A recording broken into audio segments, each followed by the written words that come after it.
अस्सलामुअलैकुम। उम्मीद है आप लोग खैरियत से होंगे। इंशाअल्लाह देखो और समझो में आपका स्वागत है। मशहूर यूट्यूबर ध्रुव राठी ने चाँद के बारे में कहा है, ये झूठ है या हकीकत है, ये बस एक कहानी है।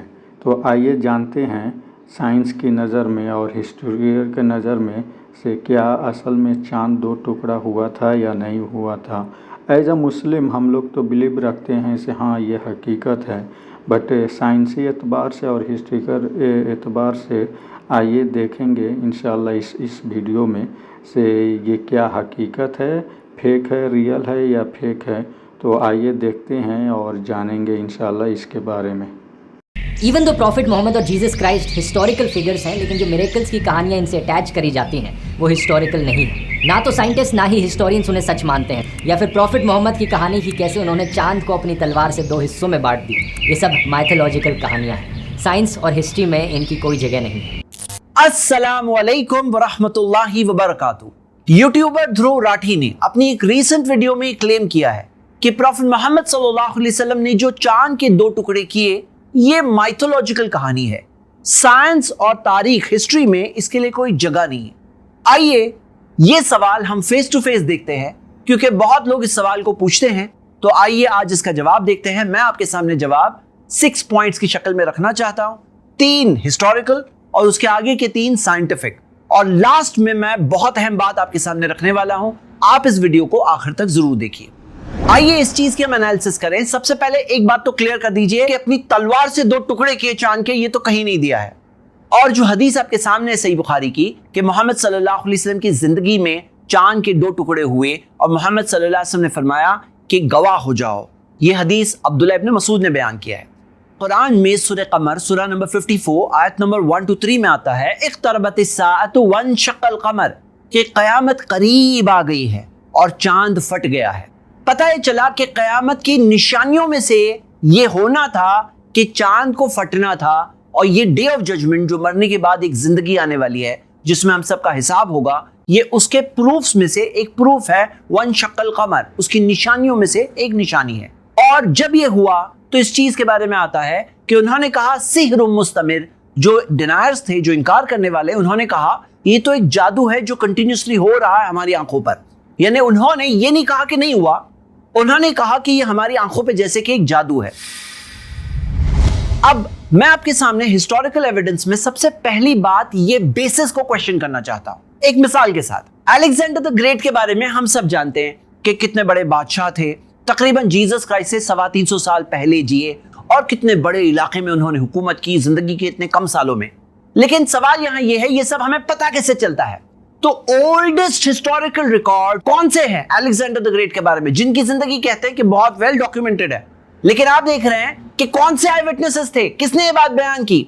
तो आपके पास जो ओल्डेस्ट रिकॉर्ड्स है वो अलेक्जेंडर के मौत के 275 साल बाद, 375 साल बाद, 425 साल बाद, 525 साल बाद, ये ओल्डेस्ट रिकॉर्ड्स है। उसी तरह एक और मिसाल हमारे पास है 7 wonders of the ancient world, कि पुरानी दुनिया की जो 7 अजूबे, उसमें से सिर्फ एक आज मौजूद है और 6 मौजूद नहीं है, लेकिन फिर भी माना जाता है कि थे, कुछ रिकॉर्ड्स के बेसिस पे, हिस्टोरिकल रिकॉर्ड्स। मैं आपसे एक सवाल पूछता हूं कि क्या आपको पता है कि प्रॉफिट मोहम्मद सल्लल्लाहु अलैहि वसल्लम की जिंदगी इतनी वेल डॉक्यूमेंटेड है विद चेन्स ऑफ नरेशन कि उनके जमाने में होने वाले इवेंट्स के अंदर हम आपको दे सकते हैं कि कोई चीज हुई, उसके आई विटनेसेस कौन थे, उसकी पूरी चेन ऑफ नरेशन, यहां तक कि जो हिस्टोरिकल रिकॉर्ड जो हदीस बुक के अंदर मौजूद है, वो लिखने से पहले तक जो चेन ऑफ नरेशन है, वो चेन ऑफ नरेशन के अंदर हर सिंगल रावी के बारे में हम आपको उसकी पूरी बायोग्राफी दे सकते हैं। वो हिस्टोरिकल रिकॉर्ड में आप देख सकते हैं कि वो कैसे थे अपनी ईमानदारी में, अपनी सच्चाई में, अपनी इंटेग्रिटी में, वो कैसे थे अपनी हिफाजत में, प्रिजर्वेशन में, बातें पहुंचाने में, जिसके बारे में क्रॉस एनालिसिस बाद में भी की हुई, और जिसकी वजह से रेटिंग और ग्रेडिंग के साथ में हम बता सकते हैं कि ये ऑथेंटिक चेन ऑफ नरेशन है या वीक या फैब्रिकेटेड है। यानी कि आप देख रहे हैं कि पूरी चीजें डॉक्यूमेंटेड है। और चांद के दो टुकड़े होने के बारे में बात करेंगे तो उसकी हदीस तो हम देखते हैं, स्कॉलर्स बताते हैं ये मुतवातिर दर्जे की। मुतवातिर हदीस किसको कहते हैं? कभी गूगल करके चेक करिए। ये जो आप देख रहे हैं ये टिपिकली एक मुतवातिर हदीस की चेन ऑफ नरेशन ऐसी दिखती है कि उसे इतने सारे नरेटर्स, रावियों ने बयान किया है, हर लेवल पे इतने सारे हैं कि इट इज इम्पॉसिबल कि सब के सब मिलकर किसी झूठ पर इत्तेफाक करें। अब चांद के दो टुकड़े होने वाली हदीस के ताल्लुक से अगर आप देखो तो अब्दुल्लाह इब्न मसूद रदियल्लाहु अन्हु, जिनकी हदीस बुखारी में है, जो वहां आई विटनेस थे, उनके अलावा अगर आप देखोगे तो जुबैर बिन मुतिम रदियल्लाहु अन्हु, जो जमाने के अंदर नॉन मुस्लिम थे, उन्होंने बाद में जाके इस्लाम कबूल किया, वो बता रहे हैं कि ऐसा हुआ था। उनके अलावा आप देखोगे हुदैफा बिन यमान की हदीस मौजूद है, अनस बिन मालिक की हदीस मौजूद है, अब्दुल्लाह इब्न अब्बास रदियल्लाहु अन्हुमा से सेकेंडरी हदीस मौजूद है, अब्दुल्लाह इब्न उमर के ताल्लुक से मौजूद है। और सबसे बड़े ताज्जुब की बात यह है कि बहुत सारे ऐसे नॉन मुस्लिम्स उस जमाने के जो कुफ्फार थे, मुशरिक थे, जो उनके बल्कि सरदार थे, उनके बारे में हमें मिलता है कि उन्होंने भी इंक्वायरी किया था दूसरों से कि हमने ऐसा ऐसा होते देखा, कि तुम लोगों ने भी देखा। उसके बारे में नरेशन इमाम इब्न कसीर बिदायतुल मुज्तहिद में जमा करते हैं और उनके ताल्लुक से काजी इयाज भी जिक्र करते हैं। पॉइंट नंबर 2, अब सवाल यह उठता है कि इतना बड़ा इवेंट जब हुआ तो फिर हमें बहुत सारे दुनिया भर से नरेशंस क्यों नहीं मिलते? सबसे पहली बात यह कि जिस वक्त में रात में जब चांद स्प्लिट हुआ, उस वक्त पर दुनिया के बहुत बड़े हिस्से में दिन था। कहां से चांद दिखेगा? चांद स्प्लिट होते हुए कहां से दिखेगा? और जो हिस्से में रात थी, इंडिया मिसाल के तौर पर, वहां के ताल्लुक से मैं आपको एक रिपोर्ट बताने वाला हूं। अब आप खुद एक बात को समझिए कि कोई ऐसा सोशल मीडिया में उस जमाने के ऐलान नहीं हुआ था कि इतने बजे जाके चांद स्प्लिट होने वाला है। चांद स्प्लिट होने के बाद कुछ ही देर में, कुछ ही वक्त के अंदर फिर से ज्वाइन भी हो गया। और किसी ने अगर देखा भी हो तो हो सकता है वो सोचेगा कि मैंने क्या इमेजिन किया।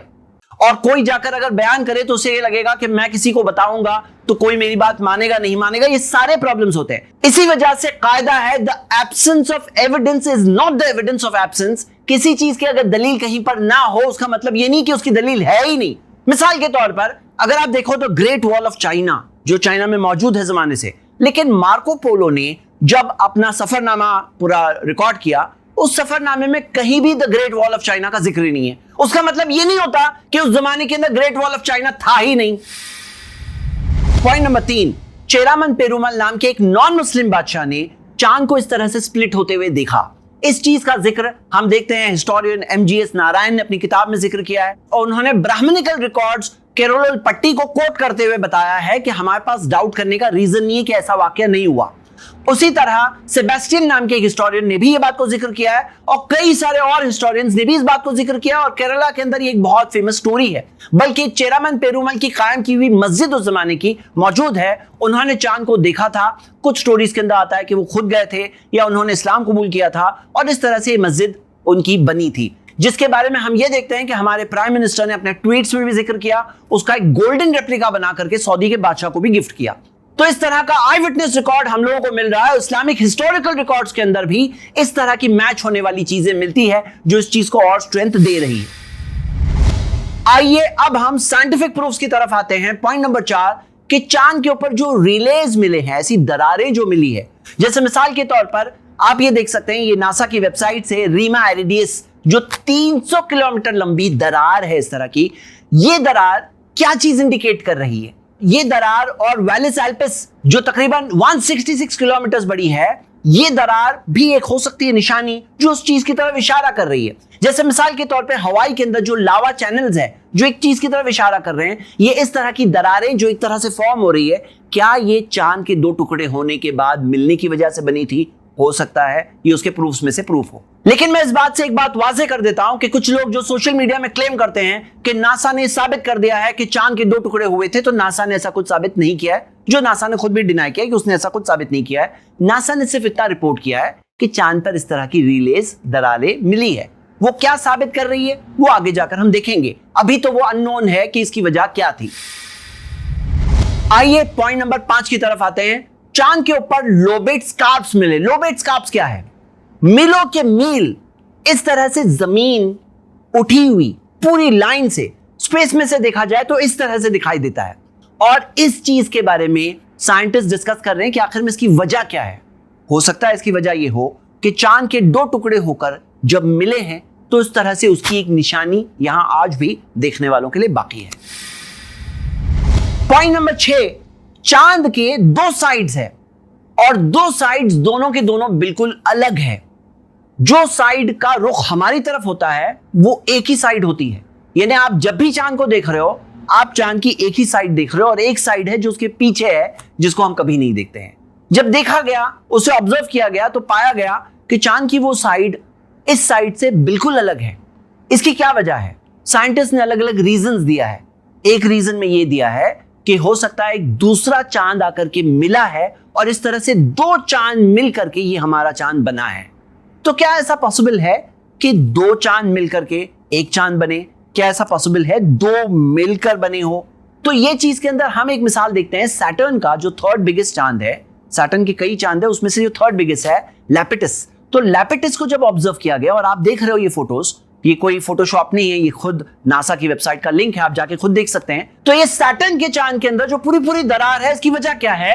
इसकी वजह वो ये बता रहे हैं कि एक दूसरा चांद आकर के मिला था और उसकी वजह से ये एक तरह की दरार मौजूद है।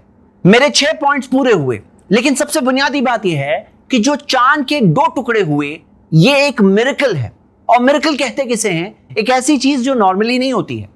अगर आप इस बात को समझ सकते हो कि कायनात को, इस बड़ी यूनिवर्स को बनाने वाला क्रिएटर है, जिसने जमीन को बनाया, इस आसमान को बनाया, हमें बनाया, हमारे बॉडी के अंदर एक एक सिस्टम को बनाया। हमारी बॉडी की छोटी सी सेल होती है, हर लिविंग क्रीचर की जो सेल होती है उसके अंदर एक तरह की सिटी जितना सिस्टम होता है। हमारे डीएनए के अंदर मिलियंस ऑफ कैरेक्टर्स होते हैं, इंटेलिजेंट इंफॉर्मेशन होती है। अगर आप इस चीज को मानते हैं कि बनाने वाला क्रिएटर है, जो समझने के लिए इतने सारे प्रूफ्स है, तो ये बात समझना मुश्किल नहीं है कि वो क्रिएटर अपने बंदों को निशानी, कयामत के आने की निशानी के तौर पर एक ऐसी निशानी, एक साइन भेजे। ये समझना मुश्किल नहीं है। मोहम्मद सल्लल्लाहु अलैहि वसल्लम सच्चे मैसेंजर थे, इसके कई सारे प्रूफ्स मैं बता चुका हूं अपनी वीडियो वाई इस्लाम 100 रीजंस में। और कुरान अल्लाह की किताब है, इसके कई सारे प्रूफ्स है। मैं आपको रिकमेंड करता हूं कि आप ये वीडियो जरूर देखें।